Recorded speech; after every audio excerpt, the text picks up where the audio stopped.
We'll start with Rep. Grayber, and then we'll go to Rep. Krupp. Thank you, Chair Bowman. As I've talked to the proponents of the bill, I have the utmost respect for the workers at this hospital, what you're trying to do, and the very difficult situation that you are facing. And I want to just uplift that this hospital can't close. This is an essential, vital service. That said, we are still in working mode here, from my estimation, and in good faith, I have very serious concerns about taking money where it could affect the Common School Fund, given that circumstance. But I am committed. I think there are other options on the table. I know you have been told that there are not, but we have a recent revenue forecast. We have reserves. We are finding money to keep the Blazers in Portland, potentially. If we can do that, I think there are ways we can work together and find a path that pulls the money from somewhere else. And I don't have a magical idea for that, but I do think that having your community, your commissioners, your county, your city, your representatives, your senator, help us find that path where we all are pitching in on this would be really helpful. And I will be a no on this bill today as it stands. Thank you, Representative. Representative Krupp. Thank you, Representative. Senator Federick, please. Thank you, Madam Chair. There are several things that come to mind for me. One is it is outrageous that we have to have a sort of a crisis with hospitals, period. We should not be having to worry about that. That's the case. The hospitals and the coastal hospitals have had serious problems for quite some time, and they've tried their best to get some things done. I am struggling with the fact, not that we need to do something about the hospitals. I'm struggling with the idea of taking the money out of the Common School Fund. I really do not like the idea that we're setting a precedent to do that kind of thing. There is a rainy day fund. This, to me, is a rainy day. And we need to be able to speak to that and get the money on it. There's a lot of discussion about how we can handle this situation, and I understand that the treasurer has looked at a number of issues, including the interest rate on possible loans, the interest rate on the present loans. You can go through a whole litany of issues that this brings up. But for me, I struggle with the idea of using the Common School Fund for this particular thing, because I've seen it here. You start a precedent, then the Common School Fund, which is already not enough, suddenly becomes less and less. I am not pleased with that at all. And so I voted no in committee. I will vote no today, I think, and we'll see what happens on the floor. But that's how I view this. I really want to get something done for the hospital in Coos Bay. What will that be? I don't know. I don't have an answer to that yet. Thank you. Senator Neron Misslin, please. Chair. Colleagues, I, like you all, believe we do need to help our rural hospitals. And I don't believe, however, that this is the right mechanism. I really appreciated the conversation that was held in the work session this morning in capital construction. And since I learned about this bill a few days ago, have been thoroughly checking in with colleagues and stakeholders in Treasury to learn more about this potential new use of the Common School Fund. So if the intention is to keep schools whole as well this session, the Treasury, I believe, should be directed to track the growth lost to the Common School Fund and the impact on distributions. And what we are eroding here is a compound interest. If money is held back from the Common School Fund and the hospital defaults early in the term of the $44 million loan, we lose not only the principal, but the interest on that principal, which potentially could approach $60 million. There is long-standing precedent around unclaimed property. And this bill sets a new and dangerous precedent by pitting healthcare against education, for one, which is unnecessary, especially when we have a rainy day fund and even, I would argue, other options to consider. This bill risks signaling that the unclaimed property account is a slush fund and could cost education roughly $19 million over the next 2 decades. As a teacher, and as someone who came to the legislature to work towards stable and adequate school funding, I need to call out that this move is just another part of the death by 1,000 cuts dynamic that we need to be pushing against. We are hearing as well from national unclaimed property groups that there is a risk of litigation should this bill be adopted. And other states have been sued for using unclaimed property money. This could delay implementation for over a year. And this bill allows until April 2027 for the hospital to refinance or secure a new loan. Between litigation and delay, this could leave the hospital in limbo and potentially not move forward at all. Also, the broader implications are important to consider. Other hospitals in Oregon are already operating at a loss, and their challenges are expected to worsen under H.R. 1. So the precedent we set here matters. The issue the hospital needs to address is their plan to make their balloon payment and avoid becoming a Type B hospital. And I am disappointed that this was the only proposal entertained in the 2 chambers. The hospital is critically important, and I believe we have other options that would not pit unclaimed property and education funding against health care.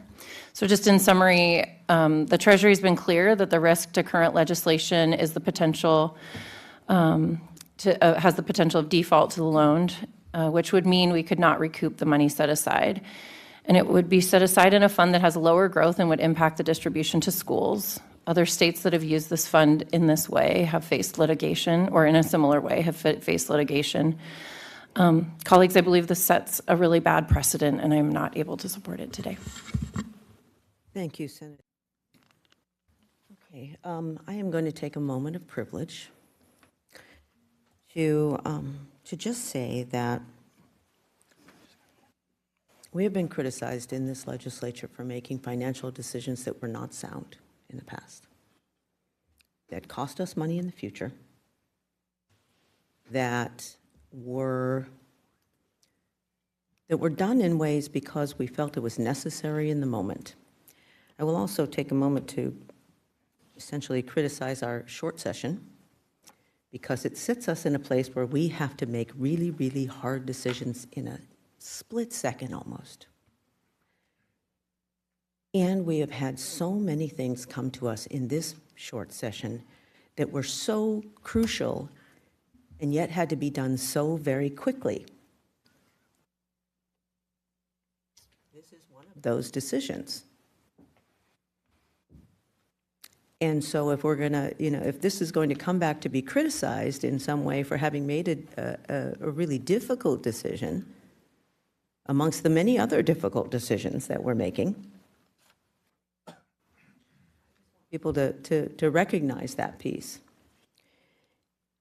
And as one of the people who sits here having to make some of the hard decisions about budget and about how we spend our money and the limited amount of resources that we have, and I think I've talked to many of you all about the difficulties that we are going to face in the next biennium and the biennium after that when it comes to health care. I'm sorry, folks, but this is a decision that will set precedents, that will be difficult, and it is, in my opinion, not the best case scenario for what we are going to be dealing with in the future.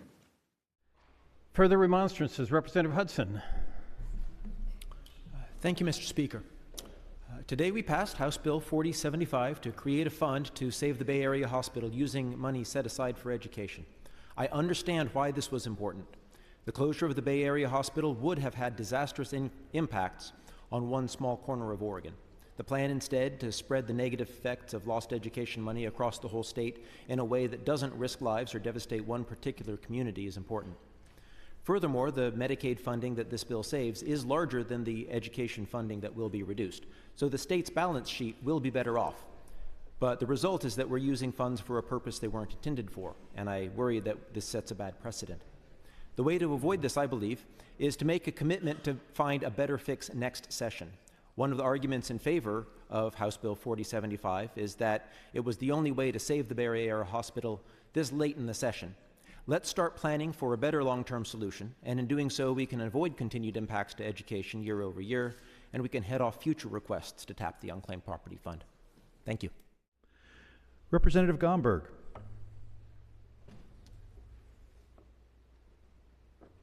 Thank you, Mr. Speaker. To the bill. To the bill. Mr. Speaker, I've been listening to the conversation and the thoughtful and passionate comments that are being made about health care in Oregon. I rise to say, hey, wait a minute. Let me better understand what's going on here, because I have heard people stand up and say, we can't afford to lose this hospital. What are we going to do if this critical resource closes? That children are going to die if this facility closes down. And I hope that either my friend from the Central Coast or my friend from Portland in their final remarks will help us understand, first of all, if this measure does not pass today, will this hospital close? I'm trying to understand that.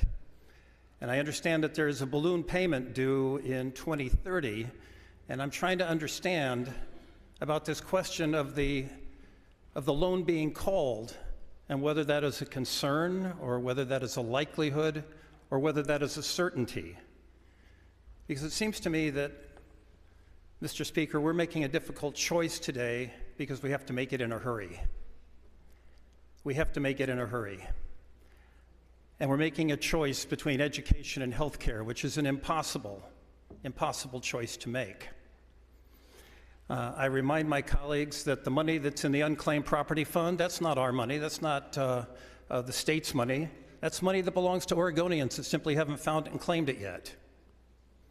And the interest on that money then goes into the Common School Fund to benefit schools throughout the entire state of Oregon.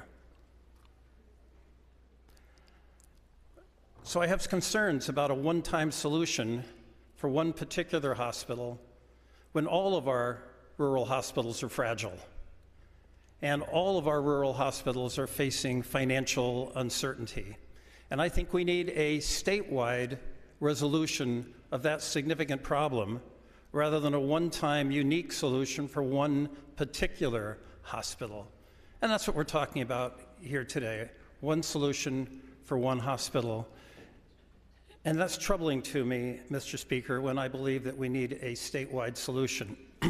And I have to tell you, as you all know, I represent a coastal district. I represent a rural district. And I look at the distinctions between Coos County and Lincoln County. The average age in Coos County is about 50. The average age in Lincoln County about 60. Median family income about the same. Population of those counties about the same. My county of Lincoln County has a Class B hospital. We have 25 beds. Tillamook County has about 25 beds. And we're talking about a change from a much larger hospital in Coos Bay to perhaps a smaller hospital. But I don't believe we're going to entirely lose all the critical medical services in that community that we need.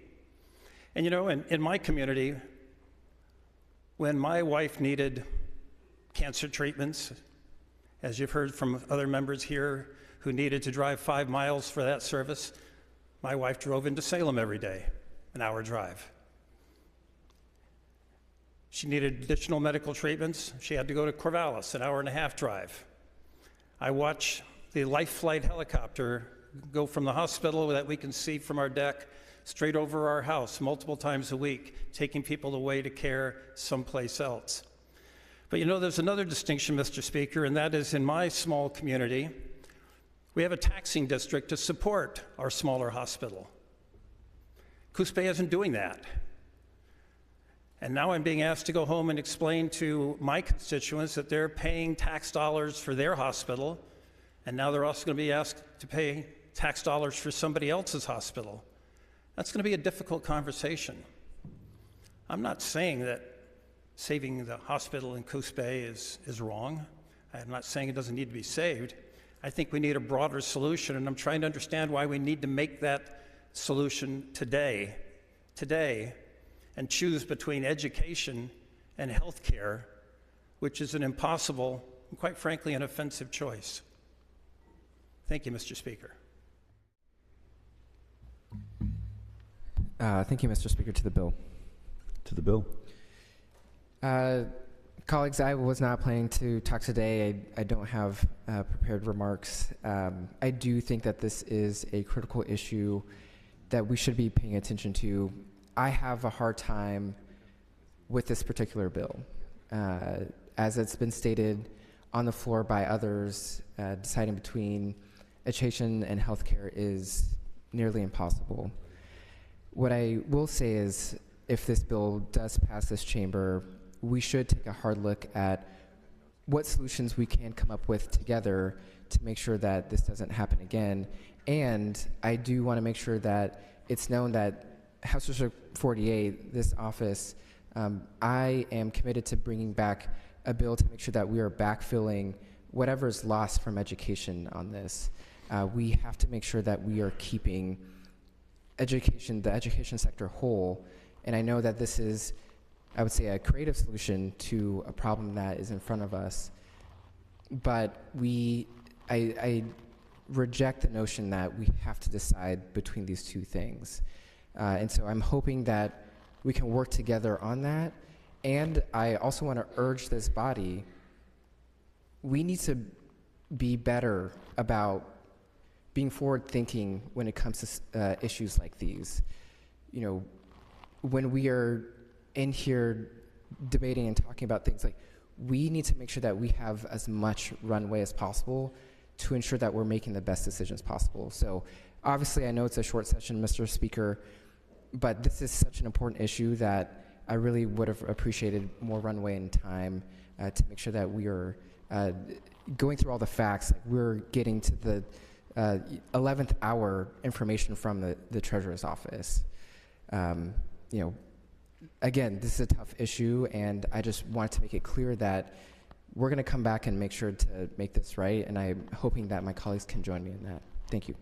And thank you, Representative, especially for mentioning runway. Further discussion, Representative McLain, please. Thank you, Mr. Speaker. First of all, I want to make it clear that I believe in family, I believe in state. I actually believe in health care and education all being extremely important. And Mr. Speaker, I'm here today because I don't think there's anybody in this chamber that does not want to help the Coos Bay Hospital.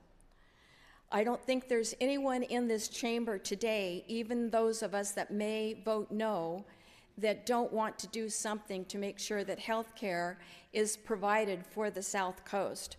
And I personally know that the representative from the beautiful Oregon coast and I both share the dedication to both healthcare and to education, and that we care so much about that.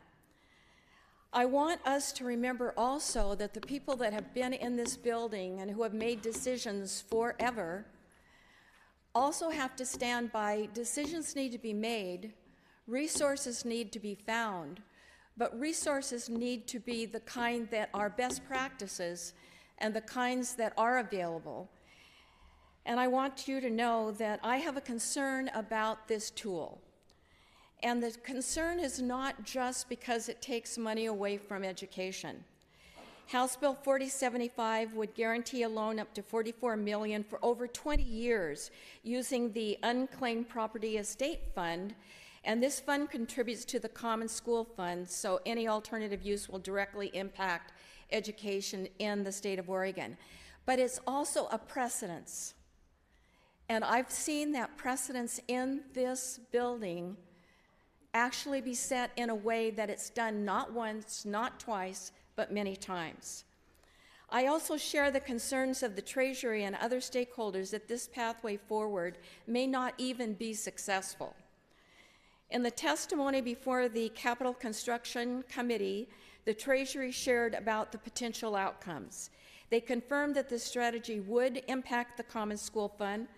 The fiscal analysis determined over $22 million could be lost to education, and also that $19 million in annual distribution to the schools and $3.4 million in lost interest and earnings. The Treasury also shared that we have observed an increase in litigation around the country related to unclaimed property money, so that other states have attempted to use this money before we're taken to court over it. In the Ninth Circuit decision, Garza versus Woods last year, the court held that when someone, even the government, possesses property lawfully owned by another without the owner's consent, an invasion of the owner's legally protected interest has occurred. If these funds were to be tied up in lawsuits, the hospital would once again fall into a precarious state. There are alternatives. I respectfully remind folks that I submitted an amendment, and the amendment was A12-12. It was done properly and on time, and it would have drawn from the rainy day fund to guarantee the Bay Area Hospital loan. This bill before us will strip funding from education without any guarantee of what will happen in the future to education, this fund, and any other precedent that we set of this sort. I do not want to pit hospitals and healthcare against children and schools. This is a false choice. We either support schools or we support healthcare. We need to support both and do it well. Let's get it right. Let's make sure that we're helping healthcare and education. And I respectfully will have to vote no today. Thank you, Mr. Speaker.